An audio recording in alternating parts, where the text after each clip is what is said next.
6월 첫째 주에 믿음으로 사는 죽은 인생이라는 제목으로 마태복음 10장 34절부터 39절 말씀을 함께 나눈 적이 있습니다. 6월 첫째 주 말씀인데 기억하시는 분 계시면 고개를 끄덕여 주시면 감사하겠습니다. 아무도 없습니다. 간단하게 말씀을 드리면 그 말씀에는 예수님이 화평이 아닌 검을 주러 왔다 그러면서 나보다 아버지나 어머니, 아들이나 딸을 더 사랑하는 자는 내게 합당하지 않다. 자기 십자가를 지고 나를 따르지 않는 자도 합당치 않다. 그렇게 말씀하였습니다. 그래서 그때 그리스도를 따르는 것은 예수님을 나의 구원자로 받아들이는 것이고 내 삶의 주인을 나에서 예수님으로 바꾸는 것이다. 그렇게 말씀하였습니다. 갈라디아서 2장 20절 말씀을 근거로 자아가 죽은 인생은 믿음으로 사는 인생이며 그렇게 되었을 때에 그때 제목처럼 믿음으로 사는 죽은 인생이 되었을 때에 우리는 어떠한 어려움에서도 어떠한 상황 속에서도 무엇보다 예수님이 먼저지라는 믿음의 고백을 하면서 그렇게 살 수 있다고 말씀을 드렸습니다. 이제 생각이 좀 나십니까? 고개를 끄덕여 주시는 분이 있었습니다. 감사합니다. 제가 이 말씀을 서두에 드리는 이유는 오늘 말씀이 이 말씀의 연장선상에 있기 때문에 그렇습니다. 마태복음 10장 37절 38절 말씀과 동일한 말씀이 지금 오늘 본문 26절 27절에 있죠. 함께 26절 27절을 읽도록 하겠습니다. 시작. 무릇 내게 오는 자가 자기 부모와 처자와 형제와 자매와 더욱이 자기 목숨까지 미워하지 아니하면 능히 내 제자가 되지 못하고 누구든지 자기 십자가를 지고 나를 따르지 않는 자도 능히 내 제자가 되지 못하리라. 아멘. 금방 동일하다고 하였지만 사실은 마태복음 10장보다 조금 더 부담스럽고요, 조금 더 강력한 말씀이 오늘 본문입니다. 마태복음에는 아버지나 어머니, 아들이나 딸, 그보다 나를 더 사랑하면 나를 더 사랑하는 자가 합당하다. 아버지나 어머니를 더 사랑하면 합당치 않다. 그렇게 말했는데 오늘 본문에 보면 뭐라고 되어 있죠? 부모와 자녀뿐 아니라 형제와 자매, 그리고 거기다가 자기 자신 목숨까지도 미워하지 아니하면 내 제자가 되지 못한다. 이렇게 말씀을 하고 있습니다. 미워한다는 것이 굉장히 중요한데 이것이 어떻게 보면 마태복음과 누가복음을 비교했을 때 무엇이 더 먼저인가 이런 학자들이 이야기할 때에 아마도 누가복음이 더 초기 것일 것이다. 그렇게 이야기하는 근거 중에 하나입니다. 왜냐하면 이 미워한다는 표현이 좀 히브리적인 표현이기 때문에 그런데 한국말로 미워한다는 것은 그냥 단순히 밉게 여긴다는 뜻이죠. 미워한다는 건 밉게 여긴다는 겁니다. 그럼 밉다는 게 뭐죠? 모양이나 생김새나 행동 같은 것들이 마음에 들지 않거나 눈에 거슬리는 느낌, 성질들이 있다. 뭔 말입니까?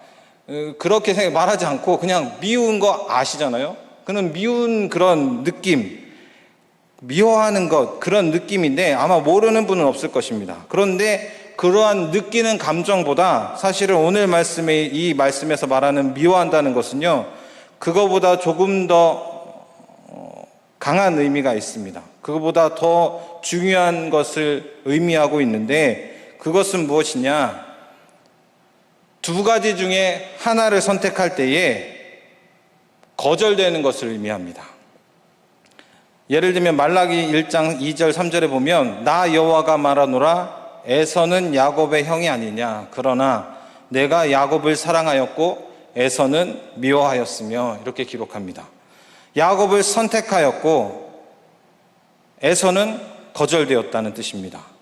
그렇기 때문에 오늘 본문의 말씀에 이 미워한다는 것은요, 단순히 감정적으로 치부하는 것보다도 그렇게 생각하면 이 말씀의 의미를 좀 약화시키는 결과를 초래할 수 있습니다. 다시 말하면 26절에 이 말씀은 하나님이 창조하시고 인정한 부모 자식 간의 사랑, 그리고 심지어 자기 자신까지도 예수님보다 더 중요할 수 없다는 것을 밝히 말하고 있는 것이다 라는 사실입니다. 신학자 제임스 에드워드는 무슨 이야기를 했냐면 좋은 것이 최고의 것과 경쟁하면 좋은 것을 미워해야 한다, 이런 이야기를 했습니다. 성경 구절은 아니지만 오늘 말씀이 굉장히 중요한 이야기이기 때문에 한번 같이 따라해 보겠습니다. 좋은 것이, 좀 더 크게 하겠습니다. 좋은 것이 최고의 것과 경쟁하면 좋은 것을 미워해야 한다. 한번 해볼까요? 좋은 것이 최고의 것과 경쟁하면 좋은 것을 미워해야 한다.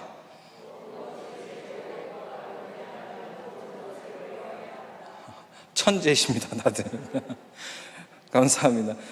이러한 제자의 가져야 할 자세에 대해서 오늘 본문에 사실 예수님이 제자도를 이야기하는 것인데, 이어서 무슨 이야기를 하시냐면 세 가지 비유에 대한 이야기를 이렇게 쭉 하고 있습니다. 첫 번째 비유는 망대를 세우는 자의 비유, 두 번째는 전쟁을 앞둔 왕의 비유, 그리고 마지막에는 소금의 비유, 이렇게 비유가 연달아서 나옵니다. 첫 번째로 망대를 세우는 자의 비유를 통해서 예수님이 무엇을 말씀하시는가? 무엇을 지을 때 완료하기까지 비용을 계산하지 않는 이는 없다. 그러므로 예수를 따르는 데에도 마땅히 져야 할 십자가를 미리 생각하지 않으면 중도에 그만둘 수도 있는 상황이 벌어질 수 있다라는 것입니다. 망대는 성체나 아니면 성벽의 망루, 그런 것을 의미할 수도 있지만, 포도원에서 흔히 볼 수 있는 망대, 주인이 세울 수 있는 그러한 구조물, 그런 것을 의미하기도 합니다. 그러니까 나라에서 혹은 개인으로 여러 가지로 지을 수 있지만, 크든 작든 어떻든지 계산하고 세우고 그리고 합당하면 실행한다. 막무가내로 계획 없이 실행하지는 않는 것이죠. 혹시 그렇게 되면 예상하지 못한 일들 때문에 고생하고, 그리고 재정이 더 많이 들어가고, 그리고 때로는 중간에 일을 그만두게 된다는 사실입니다. 일을 중간에 그만두면 어떻게 됩니까? 비웃음거리가 되어버리는 것이죠. 오늘 말씀은 역사적인 배경이 있습니다. 당시 헤로딜가에서 엄청난 건축 사업을 많이 벌였는데, 대부분의 공사가 미완성으로 끝나서 사람들이 그런 것을 보면서 비난하고 놀렸다고 합니다. 당시 사람들은 그런 배경들이 있는 것이죠.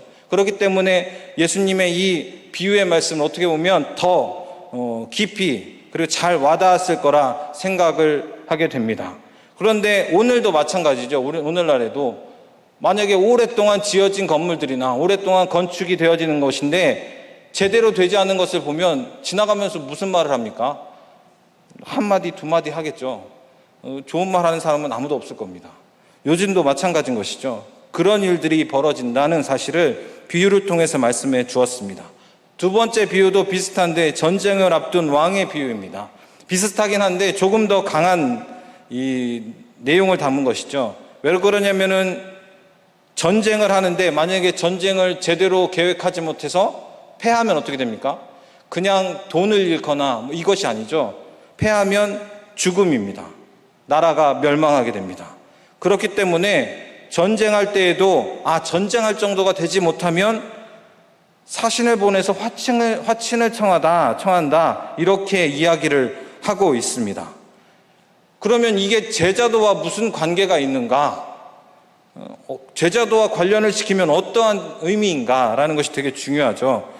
예수 그리스도를 따르는 것을 미리 생각하지 못할 것 같으면, 미리 계산해서 나는 끝까지 예수님을 따르지 못할 것 같아, 미리 계산해보고 그러면 나는 예수님이 제자가 되지 말아야지, 이런 의미입니까?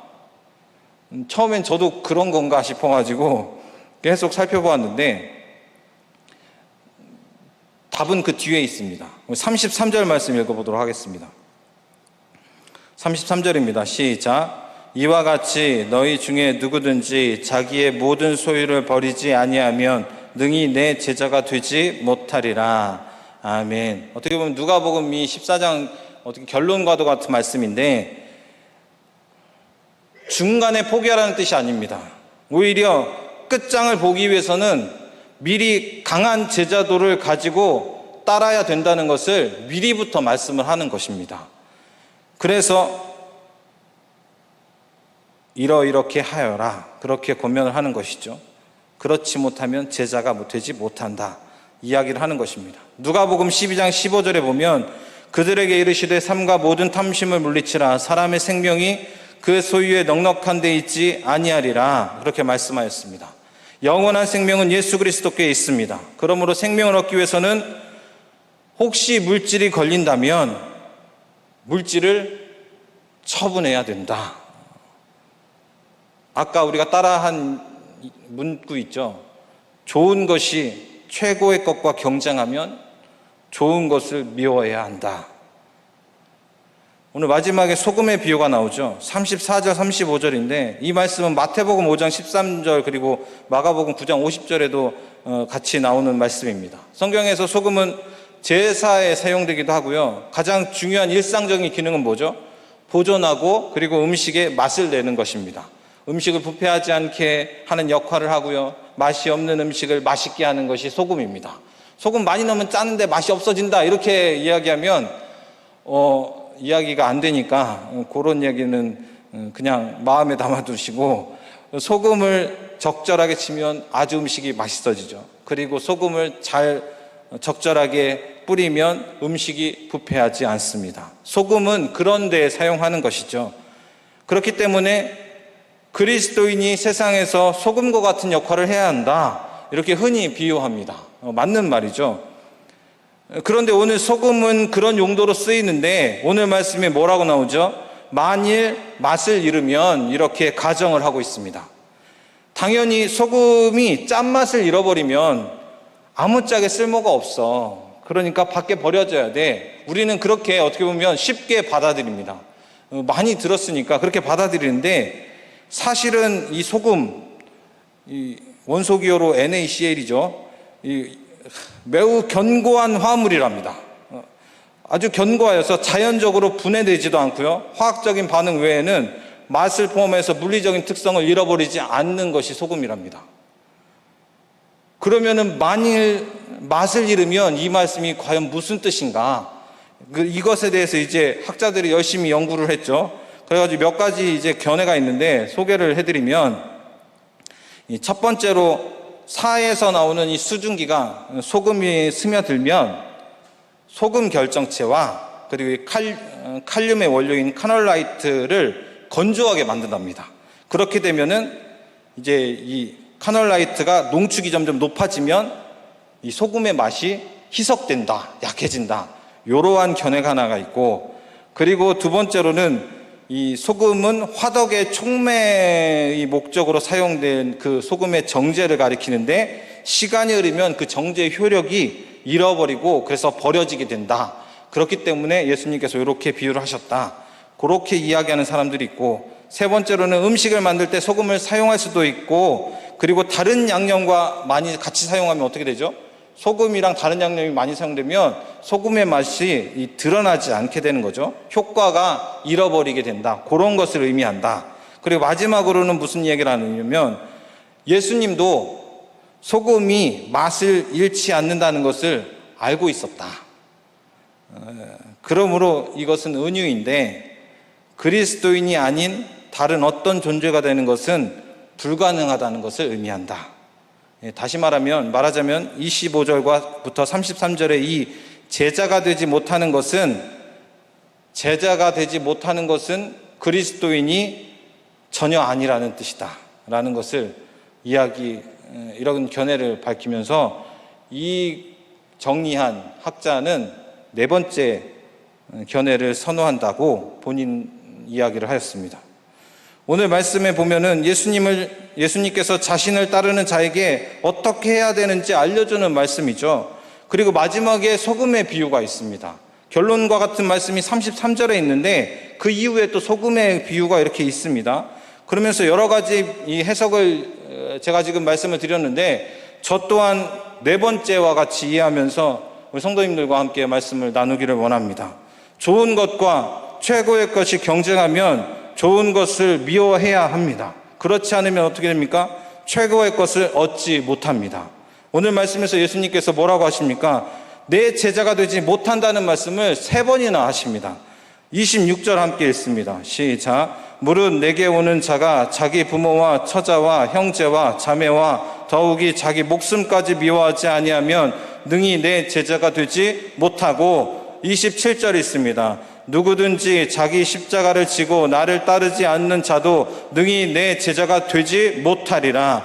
그리고 아까 결론과도 같은 말씀이라고 그랬죠. 33절 있습니다. 시작. 이와 같이 너희 중에 누구든지 자기의 모든 소유를 버리지 아니하면 능히 내 제자가 되지 못하리라. 아멘. 제자이긴 한데 조금 부족하다 말씀하는 것이 아니라 제자가 아니다 라고 말씀을 합니다. 너무 강한 말씀이죠. 너무 강하다는 생각을 했습니다. 그런데 이제 여러 가지 말씀을 준비하면서 이제 여러 주석들을 이제 참고하다가 어떻게 보면 가장 핵심적인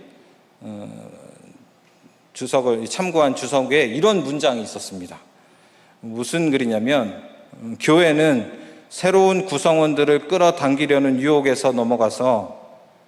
넘어가서 교회의 일원이 돼도 얼마나 희생을 덜 하게 되는지 강조할 수 있다. 26절부터 33절은 누가가 설명하는 새신자 반이다. 여기서 누가는 예수와의 관계가 얼마나 가치 있는 것인지 강조한다. 이런 글을 썼습니다.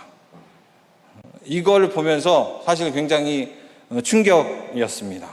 왜냐하면 이 제자도에 관한 말씀을 보면서 아마 요거는 한 3년이나 5년짜리 우리 교회에서는 안 하지만 다른 큰 교회 같은 경우에는 이 제자훈련반 하여가지고 1차, 2차, 3차 1코스, 2코스, 3코스 해가지고 한 3년짜리 이렇게 제자훈련을 합니다. 그럼 마지막에 사역자반 이런 거 할 때에 이 제자도를 가르쳐야 되는 그러한 본문과도 같은 이 말씀인데, 이 참고한 자료에서는 누가가 말하는 새신자반이다 이렇게 설명을 하는 것입니다. 그러면서 예수님을 따르는 것, 예수님과의 관계가 얼마나 가치 있는 것인지를 강조한다 이렇게 이야기하는 것입니다. 이것을 보면서 참 많은 것을 생각하게 되었습니다. 말씀을 정리하려고 합니다. 코로나19로 교회가 많은 도전과 공격을 받고 있는 상황입니다. 예배에 대해서도요, 그리고 모임에 대해서도 아주 세밀하게 공격하죠. 그리고 그러한 것들 때문에 우리는 또 민감하게 반응을 합니다. 그런데 이런 때일수록 놓치면 안 되는 것, 놓치고 있는 것들, 혹시 그런 것들 때문에, 그런 상황들 때문에 우리가 잊어버리고 있는 것이 있습니다. 그것은 무엇인가? 정말 나는 지금 최고이신 예수님만으로 만족하고 있는가? 바울은 뭐라고 했습니까? 예수 그리스도를 아는 지식이 가장 고상하여서 모든 것을 잃어버린 정말 배설물로 여겼다. 그렇게 이야기했는데, 나는 예수 그리스도의 아는 지식으로 지금 충분하다고 생각하는가? 아니면 여러 사람들이 이야기하는 것에 이리저리 휘둘리면서 교회를 뭐라고 할 때 같이 욕하고 하는, 그러면서 그냥 그런 것에 빠져 있어서 허우적거리고 있지는 않은가? 한번 돌이켜볼 필요가 있다고 생각합니다. 오늘 나오는 우리 성도님들은 이런 거 저런 거에 흔들리기보다 오히려 지금 내가 예수 그리스도와 그 십자가 앞에서 그 예수님을 어떻게 생각하고 있는지, 어떤 믿음의 고백을 하는지, 정말 나는 이 세상 그 무엇과도 예수 그리스도와 바꿀 수 없다고 그렇게 진심으로 고백하면서 예배를 드리고 그리고 인생을 살고 있는지 한번 자신의 신앙을 점검할 수 있는 그런 귀한 우리 성도님들 되시기를 바랍니다. 예수님은 인생의 모든 것보다 우선입니다.